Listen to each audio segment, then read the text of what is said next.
ओम शांति। कई बार हम सभी जिंदगी में कुछ एक ऐसी अपनी हैबिट्स को रियलाइज करते हैं जो हमें अच्छी नहीं लगती हैं।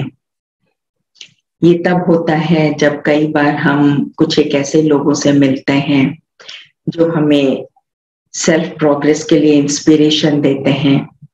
कई बार हम लोग बहुत अच्छी अच्छी बुक्स पढ़ते हैं, पॉजिटिव थिंकिंग से रिलेटेड होती हैं या पर्सनल इम्प्रूवमेंट से रिलेटेड होती हैं, या फिर जब हम कभी किसी कुछ एक ऐसे महान लोगों से मिलते हैं तो हमारे मन में एक ये बात पैदा होती है कि हम भी कुछ अपनी हैबिट्स को चेंज करें। होता है ना।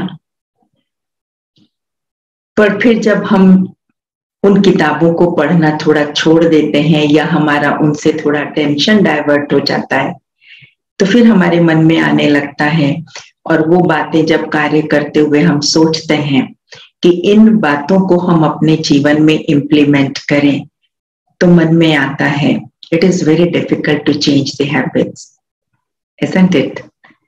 Old habits die very hard. ऐसा कहकर हम अपने ऊपर काम करना छोड़ देते हैं और फिर से जो हमारा पुराना पैटर्न है उसी पर हम चलने लगते हैं। लेकिन हम एक बात को भूल जाते हैं कि चेंज हमेशा ग्रेजुअल होता है। आप देखो, दिन से रात और रात से दिन बनने में भी टाइम लगता है ना। लगता है कि नहीं लगता? लगता है। इसी तरह से देखो, कोई कपड़ा हम पहनते हैं, शुरू में वो नया होता है कि नहीं होता, लेकिन उसके बाद धीरे धीरे वो क्या हो जाता है? पुराना हो जाता है।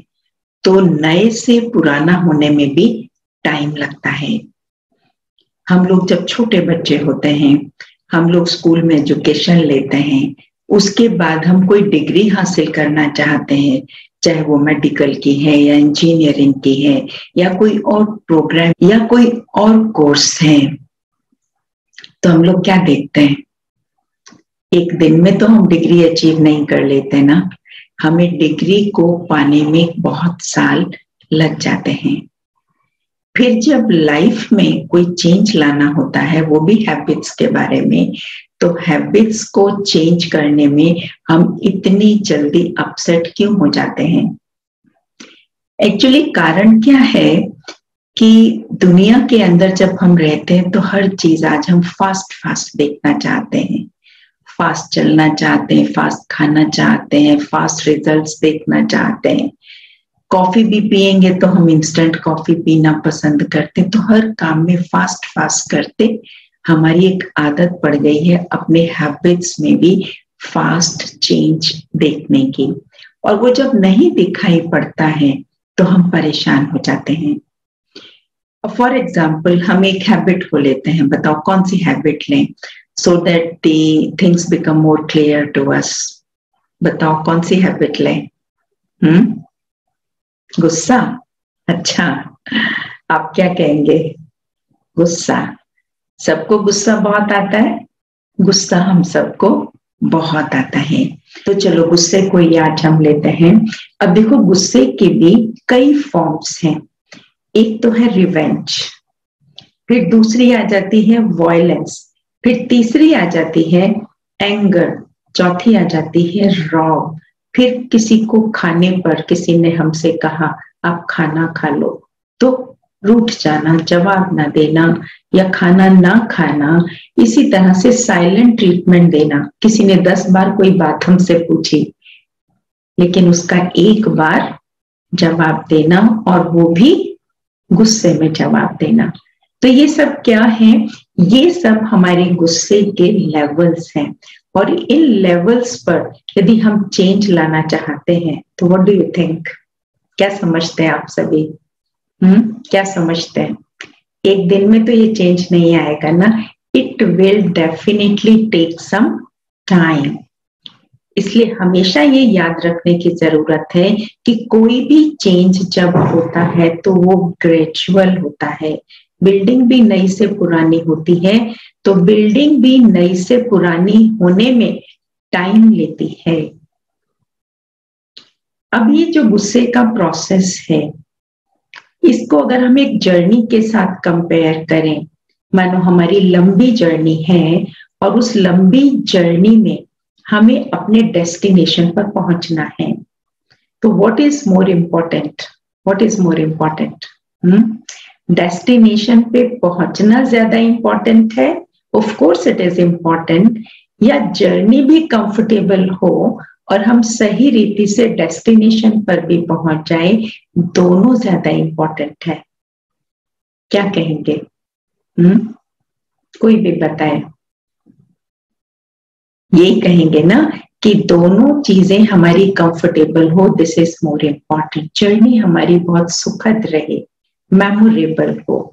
तो इसी तरह से अगर मानो हमने किसी को गुस्सा करके या अपने आप से अपने आप को बार बार ये कहकर मुझे गुस्सा नहीं करना, मुझे गुस्सा नहीं करना, मुझे गुस्सा नहीं करना है, अगर हमने बार बार ये अपने आप को कहा और कह करके जबरदस्ती मैंने अपने गुस्से को सप्रेस कर लिया, तो क्या होगा?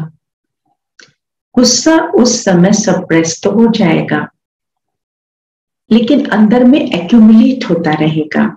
और अंदर में एक्यूमुलेट होने से क्या होगा? जब कोई बात सामने आएगी तो वो बम्बार्डमेंट की तरह निकलेगा, जैसे प्रेशर कुकर। प्रेशर कुकर में खूब प्रेशर एक्यूमुलेट होता रहता है और फिर एक्यूमुलेट होने के बाद क्या हो जाता है कि बस अब बहुत हो गया, अब मुझसे सहन नहीं होता और अब वो प्रेशर कुकर फट जाता है। So this is not the good way, this way we can not change the habits. तो हैबिट्स को चेंज करने के लिए what we have experienced in our life that I would like to share with you, इसके 2 steps हैं। एक तो है इंस्पिरेशन। इंस्पिरेशन का मतलब होता है अपने को इंस्पायर करना।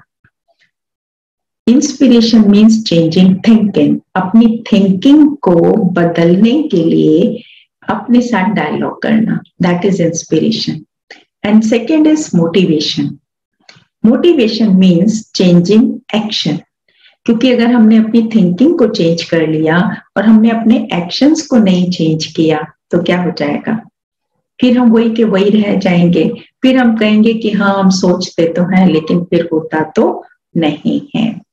इसलिए हमें सबसे पहले अपने मन को मनाना बहुत जरूरी है, अंडरस्टैंडिंग बहुत जरूरी है। मन हमारा एक छोटे बच्चे की तरह है। जैसे छोटे बच्चे को हम मनाते हैं तो हम क्या करते हैं? क्या करते हैं छोटे बच्चे को मनाने के लिए? हम उसे समझाते हैं कि बेटा नहीं नहीं नहीं तुम इधर नहीं जाओ, इधर तो कुआं है, तुम अगर इधर गए ना तो तुम जो है कुएं में गिर जाओगे। तो बच्चा डर जाता और उस तरफ नहीं जाता है। इसी तरह से कहीं कीचड़ सामने आ जाती है तो भी हम उसको गाइड करते हैं कि तुम इस तरफ नहीं जाओ, अगर तुम इस तरफ जाओगे तो क्या होगा? तुम इसमें गिर जाओगे और फिर हमें बहुत परेशानी होगी और तुम भी रोने लग जाओगे। तो बच्चा डर जाता है और बच्चा समझ भी जाता है। अगर थोड़ा बड़ा और समझदार होता है तो कहने लगता नहीं अच्छा मुझे यहाँ नहीं जाना है। इसी तरह से हम मन के साथ थोड़ा डायलॉग करें। मन देखो गुस्सा करना अच्छा नहीं है, इसमें मेरा अपना ही लॉस है। उसे ज्ञान कराएं कि गुस्सा करने से मेरा कितना लॉस है। बताओ क्या क्या लॉस होता है? शरीर पे गुस्से करने का असर आता है कि नहीं आता? आता है ना। तन पे असर हुआ, मन मेरा दुखी होता है कि नहीं होता है? मन दुखी होता है, चिड़चिड़ापन आ जाता है, हम इरिटेट होने लगते हैं। बहुत देर तक हम कई बार तो गुस्सा करने के बाद बात ही नहीं करते हैं क्योंकि मूड ऑफ हो जाता है। तो तन पे असर आया, मन पे असर आया और आगे एनवायरनमेंट घर का कैसा हो जाता है? बच्चे देखते हैं या कोई और मेहमान आता है उसको भी वहां से एक अच्छे वाइब्रेशन नहीं आते हैं। इसी तरह से हमारे रिलेशनशिप्स में, अगर हमारी कोई रिलेशनशिप्स में ये बात हो जाती है और हम वहां पर 10 लोगों के बीच में गुस्सा कर देते हैं तो हमेशा के लिए हमारे जो रिलेशंस हैं वो डिस्टेंट रिलेशंस हो जाते हैं। एनवायरनमेंट कैसा हो जाता है? वो भी खराब हो जाता है। तो देखो तन पर नुकसान हुआ, मन का नुकसान हुआ, हेल्थ हमारी चली गई, उसका भी लॉस हुआ। इसी तरह से एनवायरनमेंट हमारा खराब हुआ, रिलेशंस हमारे खराब हुए। कितना लॉस है और फायदा केवल क्या है कि मैंने डांट कर, रौब दिखाकर अपना काम करा लिया, या मैंने दूसरों को ये दिखा दिया कि हम भी कुछ हैं। और वो दिखा करके भी हमें बाद में क्या लगता, मैंने खामखा ऐसे किया। लगता है कि नहीं लगता? लगता है ना ऐसे कि मैंने ऐसे ही बेकार में किया। तो आप ये देखिए, जब हम मन के साथ ऐसे डायलॉगिंग करने लगते हैं, मन को समझाने लगते हैं कि मन, तेरा नुकसान ज्यादा है और तेरा इसमें फायदा बहुत कम है, तो मन क्या होता है, उस बात को समझने लगता है। फिर मन को कहें कि देखो हमें किस तरफ जाना चाहिए, मन व्हाट डू यू थिंक। बच्चे को भी कभी फोर्स नहीं करते हैं, उससे पूछते हैं, बच्चे हमें तुम क्या सोचते हो, हमें कीचड़ में गिरना चाहिए? जब समझा दिया हमने उसको, और फिर उसके बाद हम उससे जब पूछते हैं, कहेगा नहीं नहीं नहीं नहीं मम्मी चलो चलो चलो, बोलता है ना बच्चा ऐसे। तो इसी तरह से अब मन को हम कहें कि मन व्हाट डू यू थिंक, हमें क्या करना चाहिए, लॉस की तरफ जाना चाहिए कि प्रॉफिट की तरफ जाना चाहिए, किस तरफ जाना चाहिए?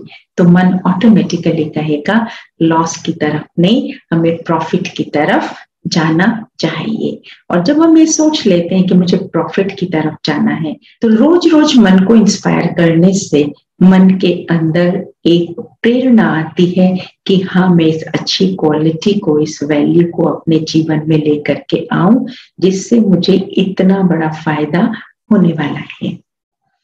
अब इसके बाद आ जाता है मोटिवेशन। मोटिवेशन माना चेंजिंग एक्शन। अब जब हम किसी परिस्थिति में फंस जाते हैं, कोई चैलेंज हमारे सामने आ जाता है, तो हमने अपने आप को इंस्पायर तो कर लिया, लेकिन इंस्पायर करने के बाद अब क्या करना है, उस प्रैक्टिकल सिचुएशन के लिए अपने आप को तैयार करके रखना है। अब हम तैयार हो गए, हमने मन से सोच लिया कि हमें नहीं करना है, परिस्थिति हमारे सामने कोई ऐसी आ गई जिसमें हमारे मन में बार बार उबाले आते हैं, वाई मी, वाई भी, हम ही क्यों चुप रहे, हम ही क्यों चुप रहे, सब लोग मुझे दबाते चले जा रहे हैं और मैं ही चुप रहूं, मैं ही क्यों चुप रहूं। आता है ना ऐसा मन के अंदर? ऐसा मन के अंदर बार बार आएगा। फिर मन को समझाएं उसी समय, अंदर में 1 सेकेंड लगता है, मन से डायलॉग करें, मन देखो अब हमें न्यू सिस्टम्स को अपनाना है, न्यू ट्रेंड्स को अपनाना है। वो ओल्ड सिस्टम्स थे, ओल्ड ट्रेंड्स थे, उससे हमने देख लिया ना कि हमें कोई फायदा नहीं हुआ, और अब हम इसको भी अपना करके देखते हैं कि हमें इससे क्या फायदा होता है। तो जब ऐसे आप मन को साथ लेकर के चलेंगे तो मन क्या हो जाएगा, धीरे धीरे, gradually, always remember gradually it will happen, कि मन हमारी बात को सुनने और समझने के लिए और एक्शन में लाने के लिए तैयार होने लगता है। थोड़ी सी इंटेंसिटी हो सकता है उस परिस्थिति के अंदर, आपने सोचा था कि आप 100% क्रॉस कर जाएंगे, लेकिन आप 100% उसको नहीं क्रॉस कर पाए, तो क्या होगा, आप उस परिस्थिति के अंदर भले 100% नहीं कर पाए, थोड़ा कर पाए, लेकिन आप पाएंगे कि आपके गुस्से की जो इंटेंसिटी है वो धीरे धीरे कम होती जा रही है। और फिर उसके साथ साथ अपने आप को ये याद दिलाएं कि मैं कौन हूं, मुझे शांति अच्छी लगती है, मुझे शांति अच्छी लगती है ना। मन से पूछें, मन तुम्हें क्या अच्छा लगता है, तुम्हें शांति अच्छी लगती है, तो कोई बात जब गुस्से से हैंडल की जा सकती है तो शांति से भी तो की जा सकती है ना। और ये हमें पता है कि गुस्से से रिजल्ट्स जो है वो अच्छे नहीं होते हैं।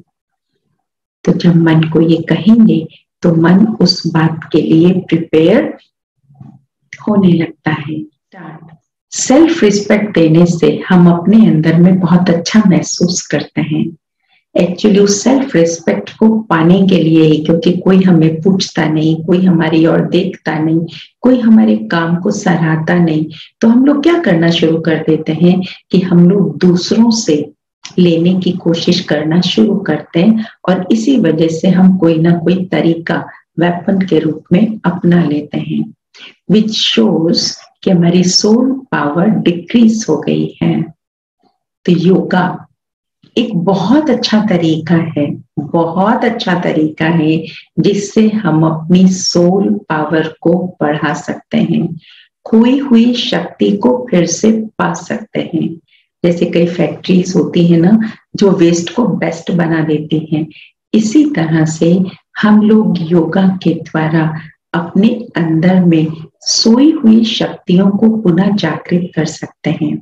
और जब हम अपने इस स्वरूप को इमर्ज करने लगते हैं कि मैं एक शांत स्वरूप आत्मा हूँ, शांत स्वरूप आत्मा हूँ, मेरे अंदर में शांति है, तो इसको इमर्ज करने से मेरे अंदर में बहुत ज्यादा शांति बढ़ने लगती है और ऑटोमेटिकली मेरा जो किसी भी परिस्थिति में रिस्पॉन्स है उसमें काफी ज्यादा बदलाव आने लगता है। आइए अभी थोड़ी देर के लिए उस मेडिटेशन का एक्सपीरियंस करते हैं। बाहर से ध्यान हटाते हुए अपना सारा ध्यान भ्रुकुटी के मध्य लेकर के आए।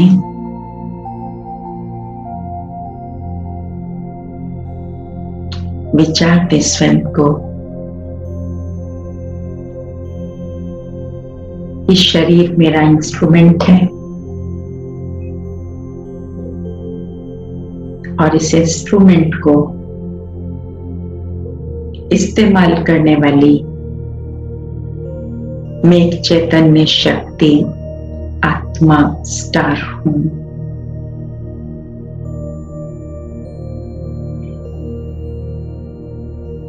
अब आप दो बन जाएं, एक आप स्वयं और एक आपका मन। मन को अपने साथ बिठा लें और बात करें मन से। मन, मैंने कितना गुस्सा किया, अपनी कितनी एनर्जी को खोया,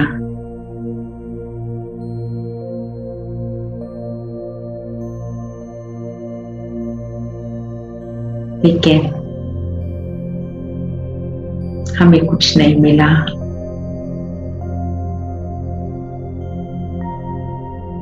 अभी हम एक नया तरीका अपनाते हैं। परिस्थितियों से हम डरेंगे नहीं, उन्हें हम फेस करेंगे, लेकिन पीसफुली। आपका मन, आप पाएंगे थोड़ा पिघलने लगता है। अब आप स्वयं को याद दिलाएं,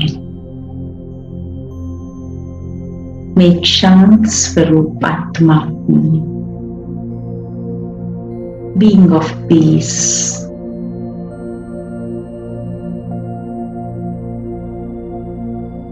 child of ocean of piece.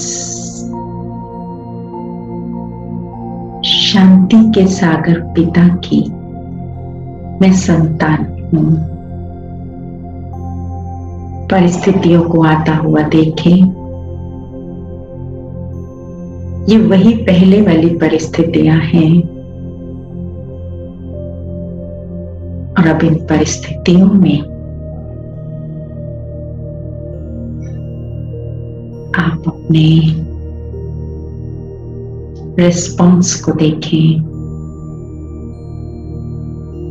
आप पाएंगे आपका रिस्पॉन्स उस परिस्थिति के प्रति पहले से बहुत ज्यादा बेहतर है और उस परिस्थिति के जाने के बाद आप भीतर में बहुत अच्छा भी महसूस करते हैं।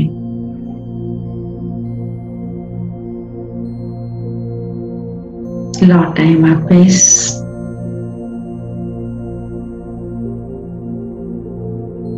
ओम शांति।